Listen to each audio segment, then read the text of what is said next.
Welcome to Pure Hustle Podcast. I'm Mike. And this is Orlando, and we're on episode 181. Man, you said that with some authority, like you knew. you were certain going into it. No, because I was thinking it through. I'm thinking it through because I've been sending some emails to get some sponsorships, and I don't think I put the right number of episodes we get on there. So hey, I mean, at least you're honest, right? You're true to yourself. There we go. You're always confused about the episode number, even when you're sending emails out to people. But so if you're a sponsor and you're listening to this, just know we'll make sure that we take care of you, though. Yeah. That's what we're about. So, hey, but I'm excited about this episode because it's one of our interviews. Yeah, we've got an interview, and actually this is going to be a unique interview. And what's really cool is I think all of our interviews are actually pretty unique because we bring people with completely different perspectives and methods of selling. But today's pretty cool because we have officially the youngest reseller on Pure Hustle Podcast. You're about to say on the planet. Well, I don't know if I could say on the planet, but definitely the youngest one we've ever had on to interview. So I'm really excited about this. Do you want to give a little bit more of an intro? So this individual, he's actually been on other YouTube shows. And, here's the thing. I always want to make sure that people are legit resellers, right? So, I usually, I'll see somebody and people hit us up sometimes, but I give it time. I want to see, where they're at. And actually, this individual, Jackson, Resell Addicts, he's actually, since the last interview I saw him, he's still been hustling. He's still in the game, and it's been over a year. So, want to introduce Jackson Resell Addicts on Instagram. Tell us a little bit about who you are, what you do, and so on. So I'm Jackson. I am 16 years old, and I am an Amazon and eBay reseller. I think some of our listeners right now probably just were like, well, what, 16? That's crazy. Yes. Do you get that a lot when you tell people how old you are doing this? I do. I get that a lot. And a lot of people think my account is a joke because they don't really think that I'm 16 as well. I could see that. You have this mature tone about you. All right. So tell us about when you started, Jackson. What got you started into reselling? So I really started reselling. So when I was 8, I would go and I would buy school supplies and I would actually resell them in my front yard. And that's really how I started the part of reselling items and making a profit. And then when I was 13, I decided to start tackling online sales, eBay, Amazon, Poshmark, etc. So in June 2017, I actually started my first Amazon account as well. All right, now that's awesome. So tell me a little bit about, selling school supplies in your front yard. I'm trying to figure out how that played out. So did you put ads out? Were you on Instagram, come to my front yard? How'd that play out at such a young age? I just had a sign out and I had a regular white table with a sign in front of it and it said school supplies. And that's really just how I started. So you had a corner in the market, like the lemonade kids, Pretty much, yes. Right? No, that's awesome. I mean, and to be honest, I would say probably the majority of the people we've had on for interviews have kind of pointed back to being young, being middle school, high school, sometimes elementary school, when they started that hustle, when they were I was selling Gatorades, out of my backpack, or I was selling these candies at school. So it does seem to be something that is about the resale life that's just inside of you. Did you always feel like an entrepreneur, you were always trying to make money as a kid? I was always a numbers person. So that's, I think, where it all came from. All right, so give us a breakdown of kind of your very early days on eBay. I'm guessing you started on eBay. Is that correct? Yes, I started on eBay. All right, so tell us give us a good story about how that all started. So on eBay, so this was 2017. I would buy these lots of it was video games. So I would buy these lots of video games from this eBay website. It was a store on eBay, and they would all be auctioned. So I could get 10, 20, 30 video games for, $30, $40 with the shipping. So then I would piece it all out and I would then sell each item from there. And that's really just how I started. So were you already into video games and this is something you already knew and you're comfortable with? Not really. Okay. I didn't really know a lot about it, but I knew, I saw a lot of ads for this specific store on eBay. So I just looked into it, and now I've kind of gained my knowledge on certain categories just from looking at stuff like ads. All right. So how'd you get your capital? Was it money you saved up? Did you, bust open a bank or I started with $27 that I just had laying around. Okay. So how did that growth go? How did it happen? It was really with the video games. I would I would buy with the one lot. I would then, double my money, buy two more lots, double my money, and it really just grew from there. And that was before I even started thrifting, because I did do thrifting as well, so I could have higher ROIs, because a few times your money isn't necessarily what I was going for, but then you go to thrift stores and you can make 3, 4, 10 times your money, and that's really where the growth started happening. Okay, so tell us about that jump. You started doing video games, right? You started making some cash flow. Then you decided to go through. What got you to go into thrifting? How did you know what to source? So my aunt and my uncle, they always went to thrift stores, and they were like looking for good deals. And if they found something really rare, they would sell it on eBay. And I didn't really ever think about that as being a business. And then I started doing some research, and it really is a business. And so that's kind of what got me started with the thrifting part. Well, I mean, that's awesome. I love that idea. I think a lot of people have kind of, especially because of the quarantine and COVID, have kind of moved towards, buying and sourcing off of eBay. And it's kind of cool that that's where you got your start from, was sourcing on eBay and splitting it up, getting those big lots and breaking it into pieces. And that's still a very profitable thing to do. But like you said, the ROI is a little bit less. So what were some of like the thrift store finds that like got you hooked doing thrift stores? I'd have to say one thing was it was electronic typewriters. I've bought quite a few of those from thrift stores, but I bought one at a thrift store, I believe probably 2 years ago, for $15. It was brand new from 30 years ago, and I sold it on Amazon for $555. Oh. And that's really one of my best and favorite finds that I've ever gotten. Okay, so now I'm beginning a question. So Amazon, right? There are adults right now that don't want to do Amazon, right? Amazon is I don't know, it's a love-hate relationship. It's the girlfriend I can't break up with.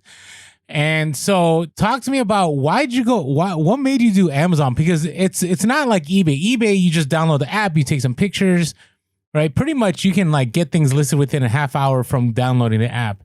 Amazon, like you got to figure out fees, you got to figure out shipping. It's not as easy. So what made you go to Amazon? How'd you learn to eventually get into Amazon?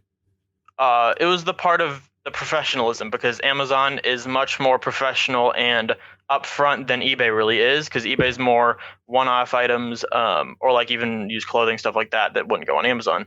So it was really the professionalism that got me into Amazon. And around the time I started Amazon, I got into buying liquidation. So I would buy these lots of 100-200 items, and they would basically come in all these boxes, and you sort through it, and then whatever is saleable you sell Amazon, eBay, etc. That's really kind of what pushed me to Amazon, because I could send in 20, 30 units, and it's not that much work compared to shipping each item out.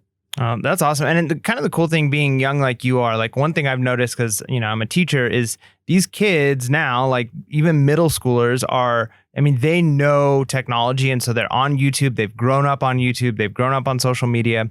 So what were some of the things, like, was that where you learned how to do some of this stuff, was watching YouTube and those things, or did you kind of figure it out another way? There was a couple of accounts that I would watch, not necessarily for the information, but for the enjoyment. And if I did find information that I thought would be good, I would use that. But I really taught myself for most of it. Wow, that's impressive. I watched probably one 10-minute video on how to sell on Amazon, and I just figured it out from there. Did you make some mistakes along the way, or was it pretty... Oh, definitely. Okay, I've definitely made a lot of mistakes. So share with us your early Amazon mistakes, if you don't mind. Not labeling items. That was one big thing. I wouldn't put labels on items, or I wouldn't delabel certain items, and it would just get really messed up. You mean from the liquidation lot, you wouldn't delabel? Right, I wouldn't delabel from those, and I'd forget to label. That was a big one. And those are really my big two. And then condition, because if you order from Amazon, you want it in perfect condition if you sell it new. And a lot of stuff that I got, it was really hard to sell new. So there were probably a few items that I probably shouldn't have sold new that I did. And that was really part of what I learned was, in the professionalism side, a new item has to be new. It can't be open box. It has to be new. Okay. And yeah, no dents, no scratches, no None of that on the box, right? And yeah, you're right. Sometimes some of those do slide through. I remember my early days at Amazon. I'm like, there's a little crease on the side, but I'm all good. And luckily, I never got busted for it. But yeah, it can definitely happen. So share with me now. There's other hoops, right? Because you're 16, and I know eBay and Amazon has policies for individuals that are under 18. So how did you end up still able to sell? Like, what did you set up? What are you doing right now? So everything that I have right now is under my mom's name for those obvious legal reasons. I really can't sell on Amazon at 16 years old. So I do use all my mom's information. Like the LLC that I have is under my mom's name. Everything like that just goes under her name for my safety as well as hers. All right. So technically you're an employee, I'm guessing. Exactly. Okay. Yes. All right. Now, you have a team, or is it just you? It's just me. I'm the only person. Okay, I'm just going by your username, Resale Addict. So I was thinking like you had a team, like you told some of your friends, like, hey, you want some lunch money? Like, now why? Okay, here. So right now you're attending homeschool, correct? You're not like, you don't go full 9 to 5, but no, 8 to 4. I do online school, yes. Okay, so how do you manage? Take us through like a week. Like you go to your work, you resell. Take us like day by day. Like what happens throughout the week? So for schoolwork, I work 4 or 5 days a week, depending on the week. 2 to 4, maybe even 5 hours a day. And I normally do that as soon as I get up, so that the rest of the day I can do whatever I want. So I'll normally do that in the morning. So probably from 7 or 8 o'clock to 12 or 1. Then I have the rest of the day to work on Amazon stuff, eBay, etc. And that's kind of how I base my schedule. Nice. So I don't know if you actually mentioned yet. How old were you when you had that school supply, and that was when you first started? I was 8 years old. 8 years old, and then how old were you when you started on eBay? eBay and Amazon, I was 13. 13, man. So I mean, you've already got several years under your belt of reselling. Yeah. And you're still technically a minor. I mean, that's pretty impressive.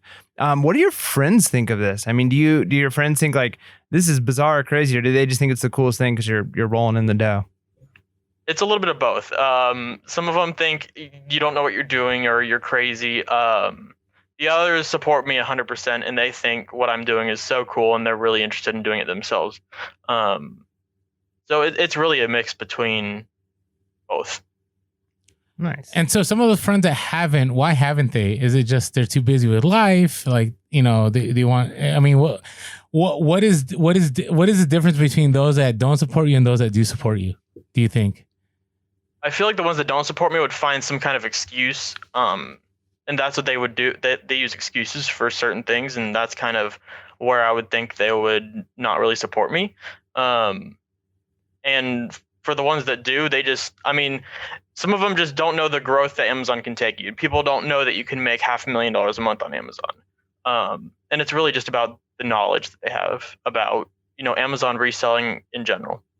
Yeah. And so I'm still amazed that you're not talking about Depop or eBay. You're talking about Amazon. And right. So talk to us about, one of the, I'm interested because what I find in you is somebody that is like, oh, I'll just figure it out. That's what I see you doing. So right. One of the things we get a lot is, hey, I'm gated in everything. Like I can't sell anything. What is your response to that? Find something you don't have to get ungated in. Okay, but how, Jackson? Well, so say if you're gated in something, you really need sales and you need trust with Amazon to get ungated. So you can either find another category that you would really want to get ungated in, or that you are already ungated in, to get ungated in those other categories or that brand. But work with what you have is really what you need to do. Okay, so are you one of those people that scans, or do you sit at home and like you go through like the Amazon catalog and just insert certain products and see which ones are ungated? I do a little bit of both. I do. So I'll look on Amazon and really search, but I'll go to retail stores and see, how much, like at Marshall's, for example, how many items in this store can I actually sell on Amazon compared to what I can't. So I know, is it really worth my time to go into Marshall's and look for those profitable items? Because if I'm gated in, 80, 90%, there's no real point in going there for the 10, 20% of items. Yeah. And so you mentioned too that you do liquidation, and also sounds like some retail arbitrage for the Amazon aspect. I think we missed something. When did you get your license, Jackson? 1 month ago. Okay, so he was sourcing before that. I want to hear the story. That's the only reason I cut you off, because I'm like, well, I know, because we're liquidation, we know what the answer is, but I'm really interested in what sourcing looked like for you pre-license, right? Because again, like I'm thinking, like there's no way I would source. Like where we lived, we have one store, right, Mike? One, yeah, one. And then 3 or 4 garage sales. But even then, like, how do you get stuff home? So how did you source before that? Did your mom give you rides? Did you catch the bus? Did you ride a bicycle? Did you, find other methods of driving? So, so when I did garage selling and thrifting a lot, my mom would take me. It was kind of like her support to me, is to take me to these places, see how much money I can make, etc. But it was a lot. The reason I did liquidations is because it's online. I don't have to go anywhere. I don't need a car. I don't need a bike. It's just a lot easier. But yeah, she would drive me to thrift stores occasionally and garage sales and stuff like that. And also the post office and all that, right? So it was like a team effort. Right. Okay. Exactly. All right, Mike, go ahead. Sorry. Are you sure? Yeah, you're done? Sure. No, I had to know before we moved on to the heavy stuff. Okay, cool. So you mentioned doing the liquidation, also going to do some retail arbitrage. So between those two, which would you say is like what you do the most? Like how much of your reselling is retail arbitrage versus liquidation, and what does that look like? So, well, in the past 6 months, my business has changed a lot as a whole. But from prior to 6 months, it was a lot of liquidations. It was, I probably had 20 to 30 pallets worth of liquidations in total. And I've had anything from 7 pieces on a pallet or 7,000 pieces on a pallet. So I did do a lot of liquidations. That was really my thing, and I enjoyed doing it for the treasure hunt, essentially. And seeing what I can find and stuff like that. So I would say it was a good 2/3 liquidations and then a third thrifting, retail arbitrage, online arbitrage, etc. Nice. So when you get those big lots, let's say you said as many as like 7,000 items. Part of that seems like a grind, right? Like of actually scanning, listing, shipping, all of that stuff. How many hours are you putting in that part of the reselling? You get a big pallet and you're spending time on that. And is that something you actually find enjoyable? Right. So the one pallet I did that had a lot of pieces. It wasn't 7,000, but it was like 2,000, 3,000, 4,000 pieces, full of Home Depot stuff. I had stuff from little light switches to whole light fixtures, and it fit all in one pallet. But it was a good 6 feet tall, and it was a lot of work. It was a lot of time. It was probably 100 hours of my time. And I really did enjoy it. So I didn't like listing as much, but I knew to do the reselling in general, I would have to list. So I kind of used my other parts of motivation to actually do the listing. So that's kind of how I did it. Nice. So you're buying this liquidation, right? And it's obviously from the capital that you got from thrifting and so on. And did you use any of that money to do fun things, or was it just straight business from the beginning? And why did you choose to do that? So for the most part, it was really just the business. Over the past year, I've been kind of collecting, stuff like shoes and clothes, because that's kind of what I've gotten into. And I've kind of grown my shoe collection as well, on top of being able to resell, because I'm not pouring all my capital into stuff like shoes, but I'm also not, I'm not saving everything and putting it all into the business. Okay. Yeah, good. I think that's probably a wise thing to tell people, especially younger people starting. Everybody's going to have a threshold they're going to be able to find of how much fun they need to have with their money so they don't burn out. But yeah, I think it's good to at least, treat yourself every once in a while and find that thing you're interested in. Plus, if you're interested in shoes, you probably are also able to find those and resell those too. So having that niche and being able to make money off of a niche like that is super helpful. So what do you think? Do you think going forward, as you start to go on in your life, is reselling something you think you're going to keep doing? Is it something that you want to continue on, or are you thinking like this is just something you're going to do for the meantime to save up for some other career? Well, I think reselling is the start of my career, and I don't think I want to end reselling necessarily, because it's it's going to be a business forever. You're going to be able to resell items basically forever. So I do think it's going to be a big part of my business in the future. Although I do have a lot of different other business ideas. But I do think reselling is a really big business for sure. Okay. Now, are you strictly liquidation now? Is that what you're doing? Because you had mentioned like your model has changed like 6 months ago. So what did it change to? Like, what are you doing now? I'm more on the wholesale side right now. So I'm more on wholesale as well as not retail arbitrage, online arbitrage. So I've been buying a lot of stuff off OfferUp through their shipping, because OfferUp now has shipping and they've had it for right around a year. And I've been able to quadruple my money pretty easily on stuff like that. Buy it for 100, sell for 400. And then I've also been working. I've been spending a lot of my time looking for more wholesalers. Like I'm working with e-waste companies right now. One in Houston, one in Georgia, to basically buy products so I get them here, I'll then box them up, and then I'll send them to Amazon. That's really how it goes right now. Wow, you are scaling fast. So, I mean, you are going the normal path that most resellers. Most resellers start with eBay and so on, and then they get to Amazon, and then they get to private label, or they do wholesale, and then they get real estate, and then they decide, I don't know. Every reseller has a different path, but it seems like you're in that direction, but you're only 16. So my question when it comes to wholesale, why did you choose to do wholesale? Because the margins are a lot slimmer when it comes to maybe doing like what you're doing before, as far as sending goods into Amazon.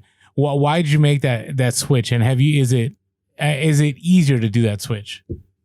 So for wholesale, I'm actually not sourcing any new items. Everything that I'm sourcing is used, which has, downsides, but it also has benefits, which is the return on investment. My return on investment is 100 to 140% right now, on all the stuff that I'm reselling.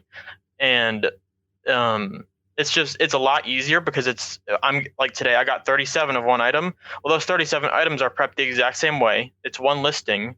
It's one sheet of labels that I put on all the printers. It's and it's one full day of shipping instead of me shipping them out individually, since I do send all of them via FBA. I see what you're saying. And that's important to know. If you're listening to a podcast, when people say wholesale, they're not just saying new with tag items. I think for myself, I buy a lot of vintage wholesale. And I have connections with warehouses that I don't even know where they get their stuff, but they have you can get whatever you want. Right. So for me, how's the return rate look on, like, you're talking about used electronics, correct? Is that what you're doing wholesaling? Yeah. So how do you handle the returns? What's the return rate? How does that go? So my return rate for this certain ASIN that I'm selling now is right around 2 to 3%. So it's very minimal and low, and I really rely on the person the sellers, the person I'm buying them from, to really tell me, okay, this item's working. And because I don't test any of these items, they test them for me. They do the work. They honestly prep a lot of them because they bubble wrap every single one. All I'm doing is throwing them in a box. But with returns, I really just open it, make sure it's what they said, because 9 times out of 10 it's not. Really? What do you mean? Give us some examples. I've had people return items because they thought the item was new, but the item was used, and they said the item was defective. I tested it. It was fine. Most of the items that I get back work fine, and they'll say item is defective, not as described, not as described on website, and etc. So how has that affected your Amazon metrics? Not really. It's right around my return rate's right around 2 to 3%. So it doesn't really affect it that much. For used items, you should expect a higher return rate for unexpected reasons. But Amazon's been pretty good about my return rate. Okay, and I think it's important to know, Jackson, and I don't know if you can disagree with me, but used electronics is a field that isn't really gated. Am I correct on that? Did you find a lot of that? For the most part. So it's around 50-50 actually, because there's some brands like Brother or Epson I can't sell in, and those are two really big brands that I would have a lot of opportunity to sell in if I was ungated. So I'm sticking to other brands that I know well, and that a lot of the people I would buy from would have in stock as well. So, but yes, it's a lot less gated for sure. Okay.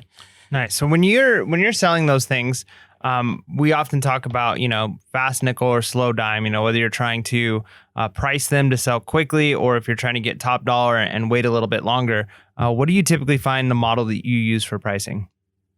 I do more fast dime.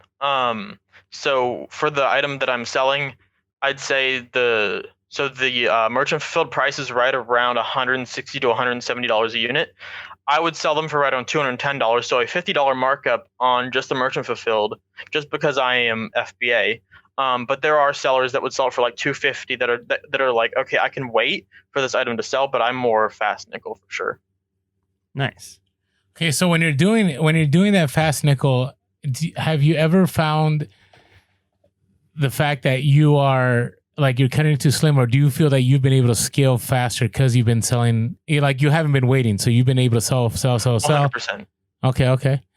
All right. And, if you were to throw a percentage from when you first started doing this, how quickly do you think you've scaled in that time? I think I've scaled even in the past year, pretty dramatically. My average sales price last year was $12, and my average sales price this year is $94. So I've definitely really changed what I do to be able to scale to a lot higher level.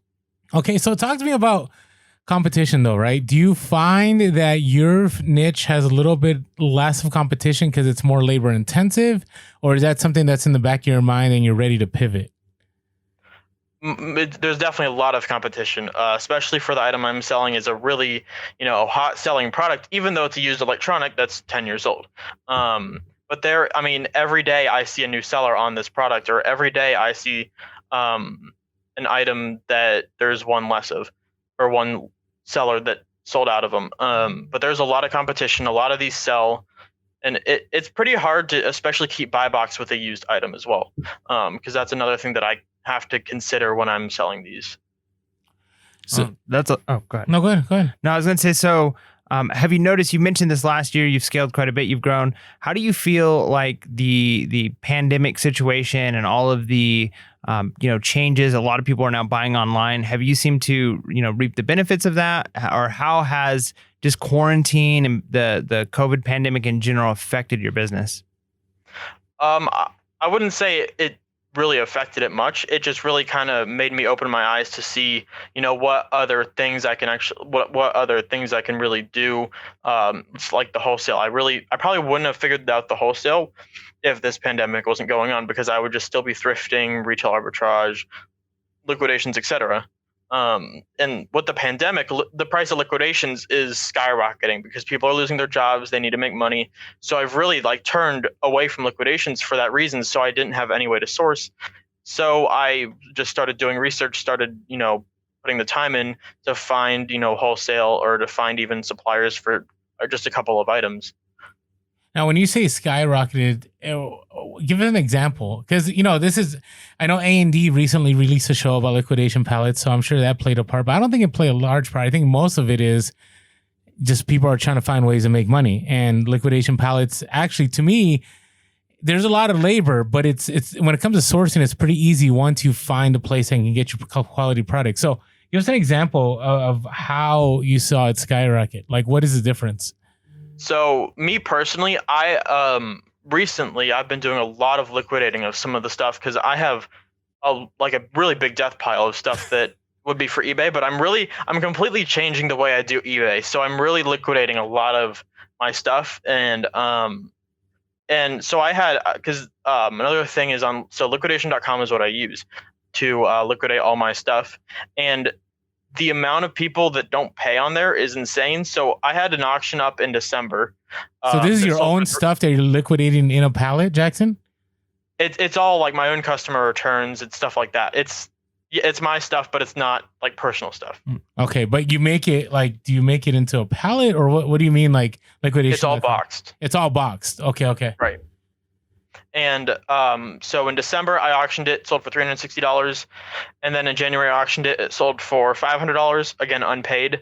And then in March, April, maybe May, I auctioned it again. It sold for like $700, $800, exact same box, and then didn't pay. Auctioned it again, sold for $500, didn't pay, and I just recently auctioned it and it sold for like $450, and it got paid for finally after around 8-9 months. Ooh. That's a long time. So do you feel it was at a loss? I don't think so. I think because I forgot about it for for some time. I knew I would have to relist the item, but I forgot about it. So it was really just extra money on top because I've already taken a loss for those items. Interesting. Is that the only time you've done that one sale through liquidation.com, or is that something you do regularly? I've done it a lot, actually. I've done it probably 5-6 times.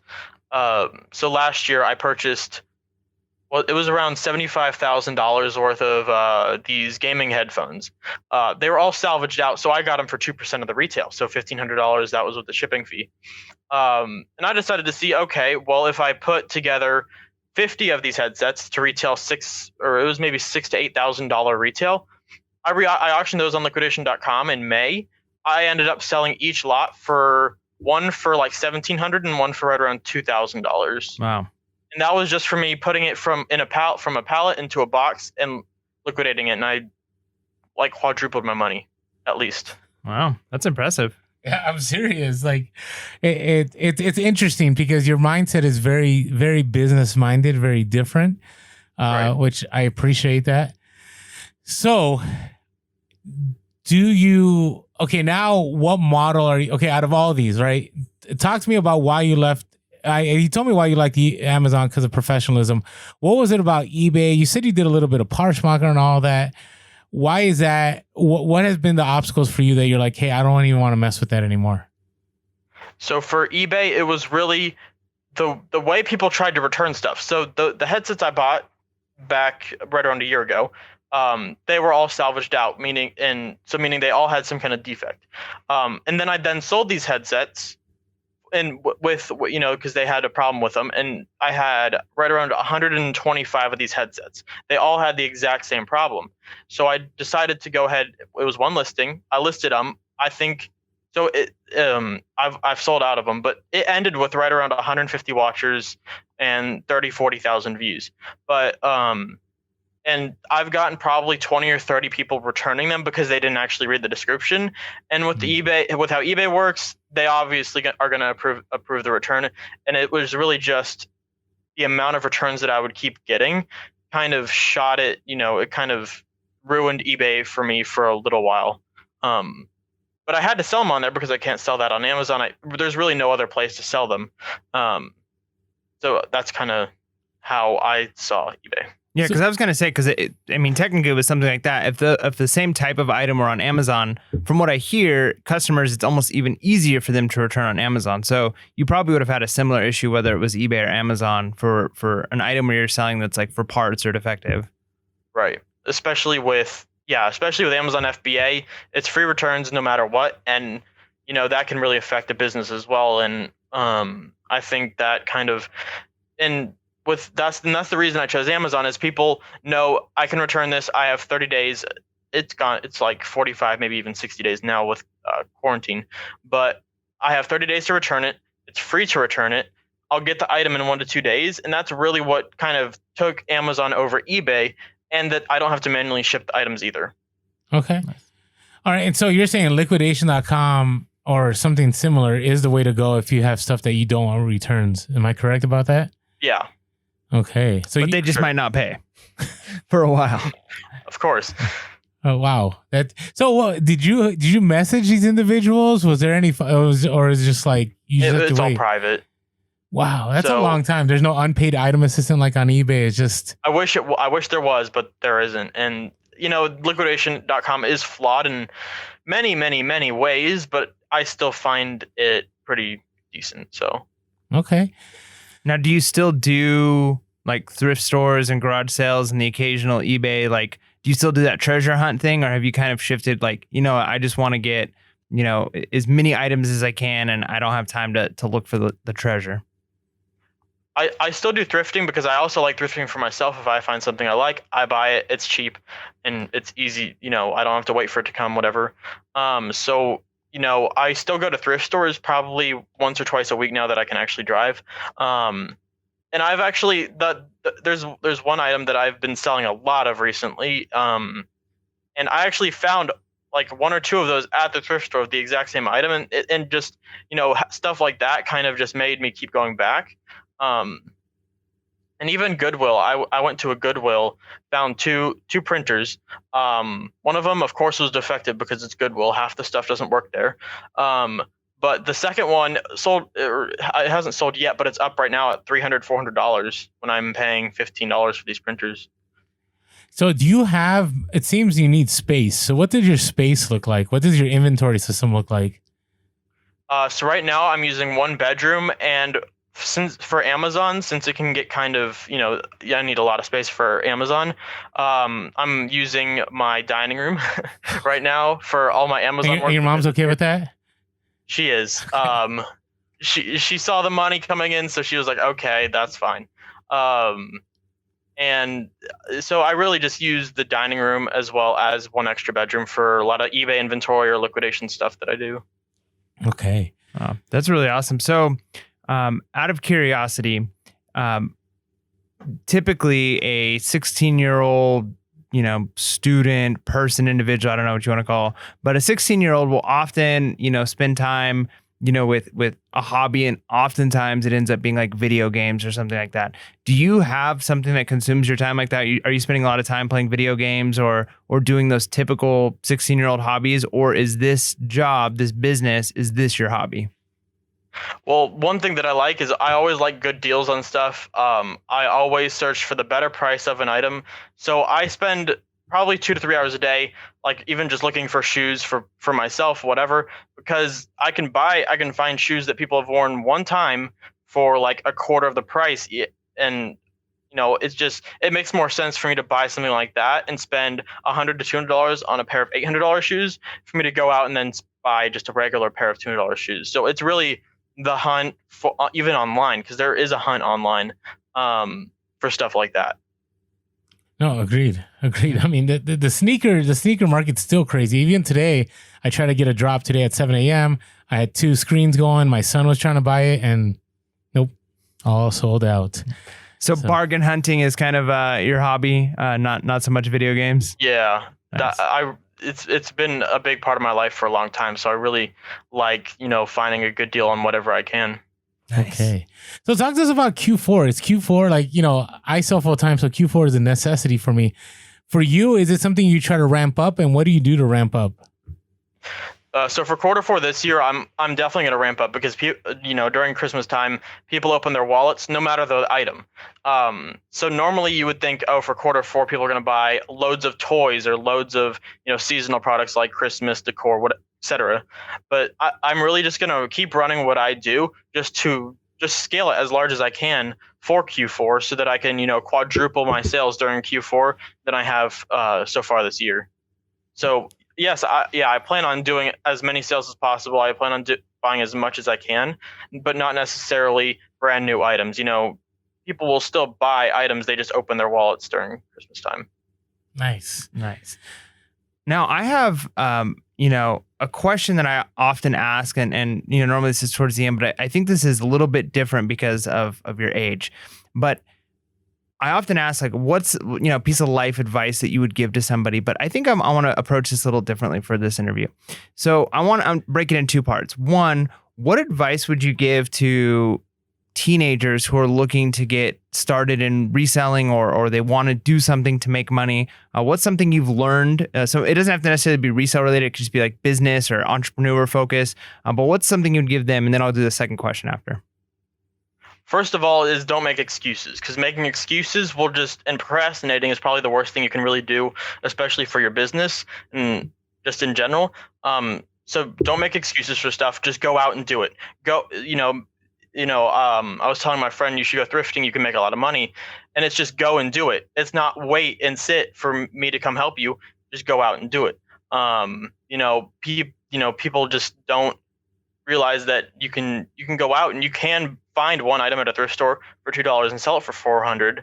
People just don't want to. It's all about motivation. That's really what it is. Oh, that's good. I mean, yeah, I think if any teenager or young person would take that advice, I think actually that applies to anybody, right? Just go and do it. Like don't make excuses. Right. Don't wait. I think that's great. Now the other one, so you've obviously had to have a lot of support from your mom helping you through this.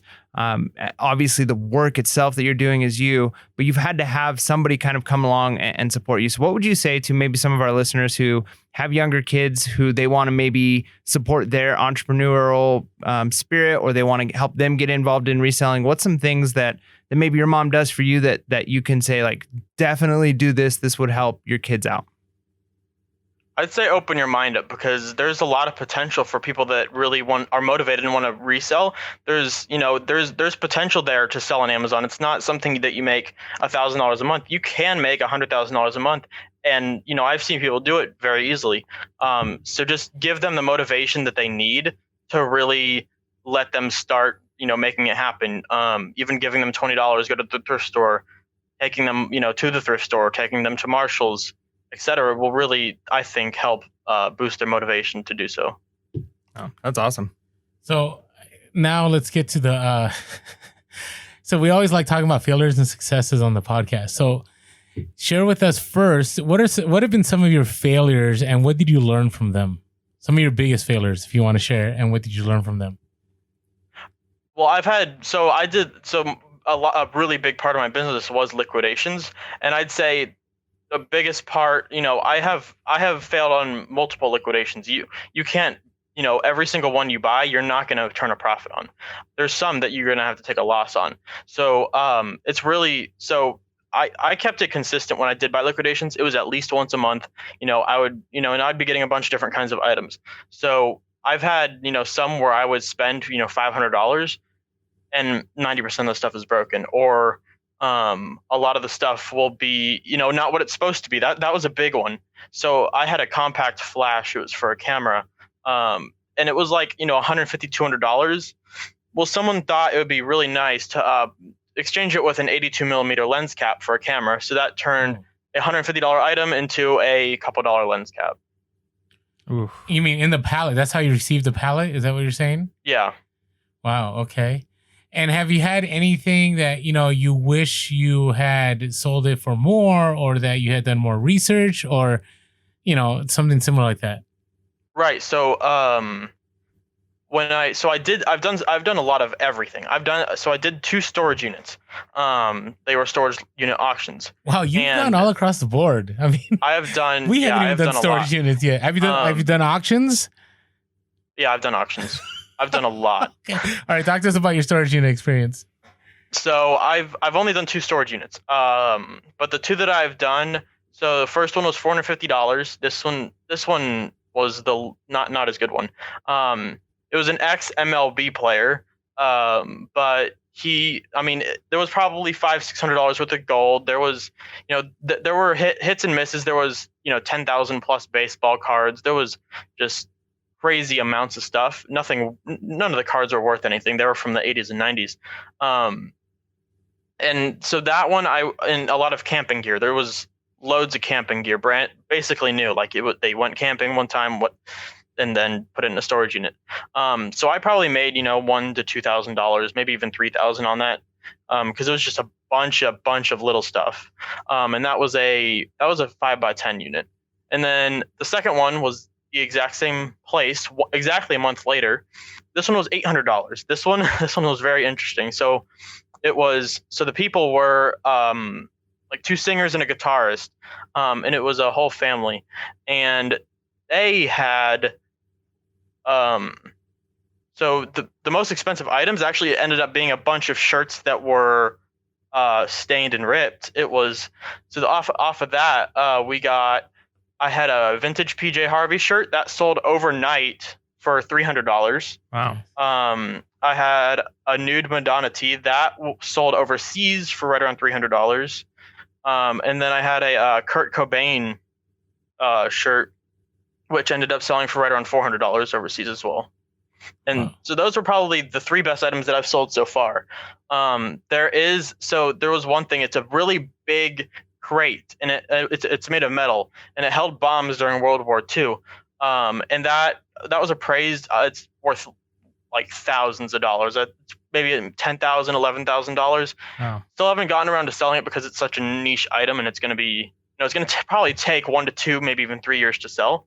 But it's crazy that's kind of stuff you can actually find in storage units for sure. Yeah, I was gonna say it's kind of interesting. It sounds like you've gotten some really good storage units if they're people who've got those kinds of items. And I always wonder too, like, because obviously a little bit about the people as you're going through the storage unit. So do you know going in like, hey, this is an XMLB player, this is a family that are musicians, or is it as you're going through the stuff you're almost like putting together a puzzle, like, oh, they must do this thing?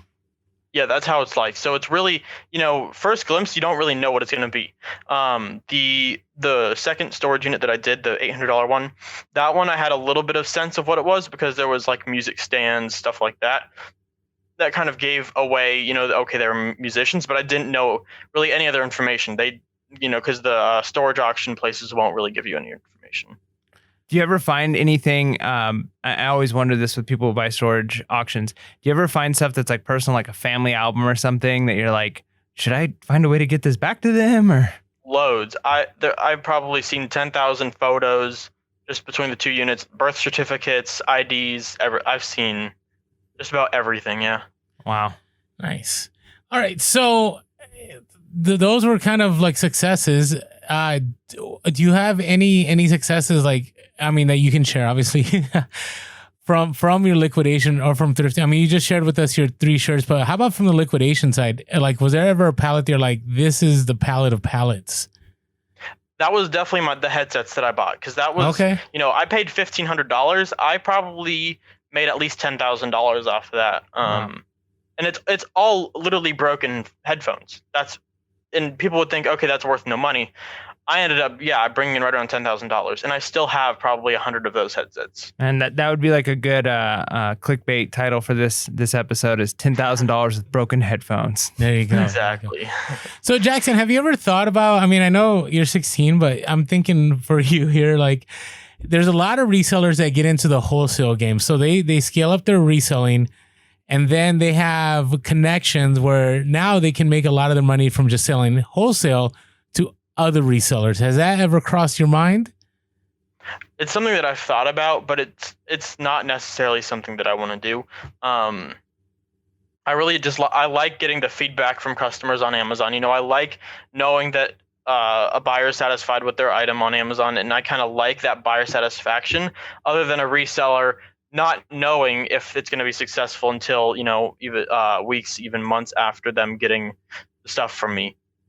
So I think I really want to stick straight to the end buyer for sure. Okay. And what do you see yourself? So you have Q4. Are you a junior right now or a sophomore? A junior. A junior. Okay. So you're going to be done in 2 years. Do you see this as just my question is, do you plan on going to college? If so, why? And then if you don't, why not? And then where do you see yourself reselling taking you while you're in school or not in school?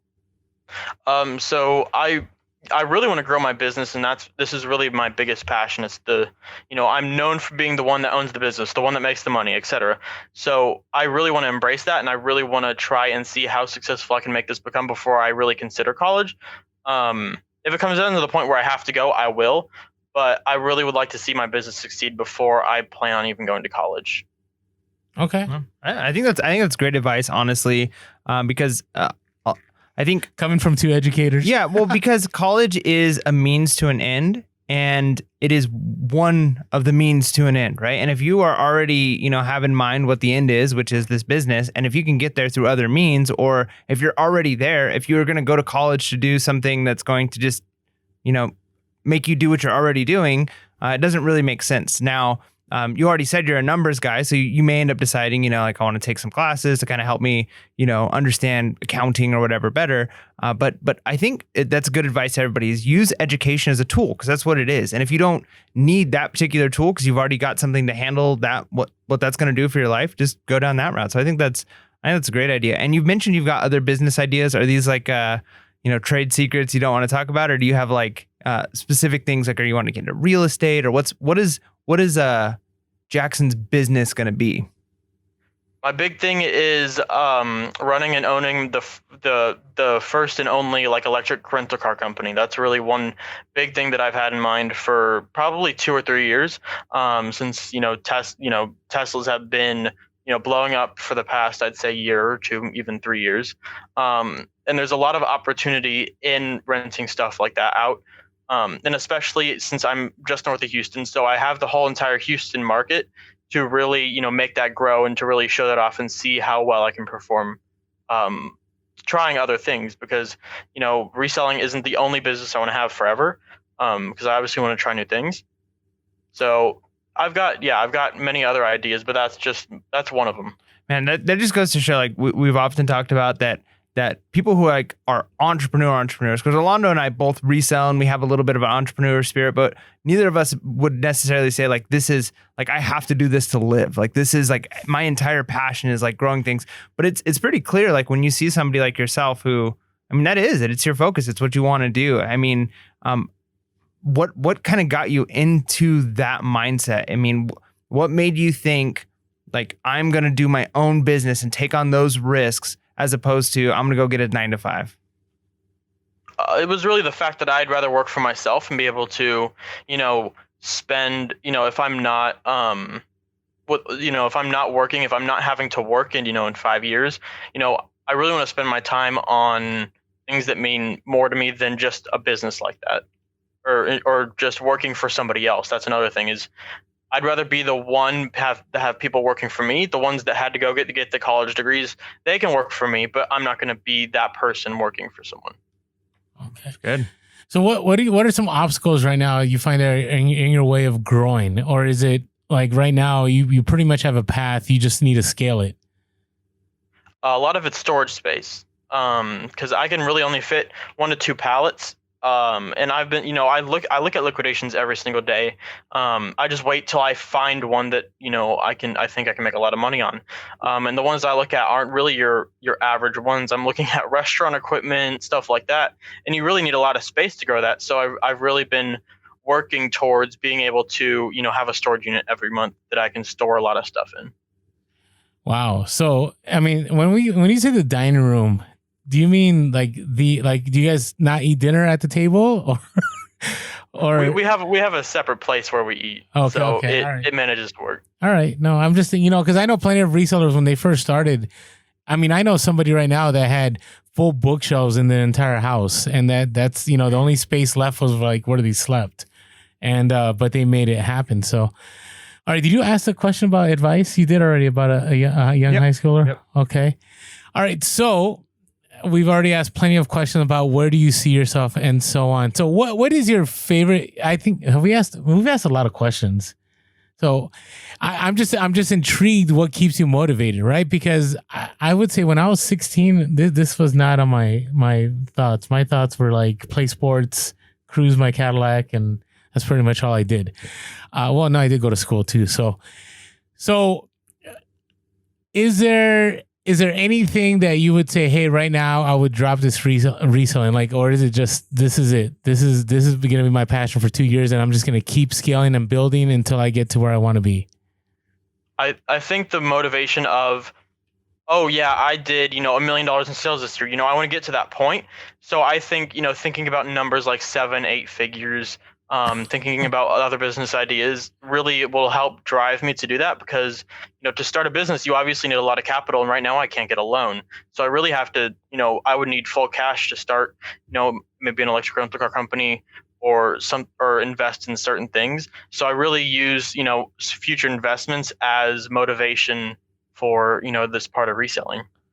Wow. Really inspiring. The fact that at a young age, Jackson, it seems like you pretty much understand where you're going, what you need to drive you there. So, I'm really grateful we had you on the podcast. Yeah, no, I think it's great. And I think it's awesome. Like I said, the reason I asked the kind of advice question for both parents of young kids or teenagers and for teenagers is because I think no matter who our listener is, this is going to relate in some way, right? Either they've got kids or they themselves are a teenager. And, one of the things that I think a lot of people forget is what it was like to be a teenager.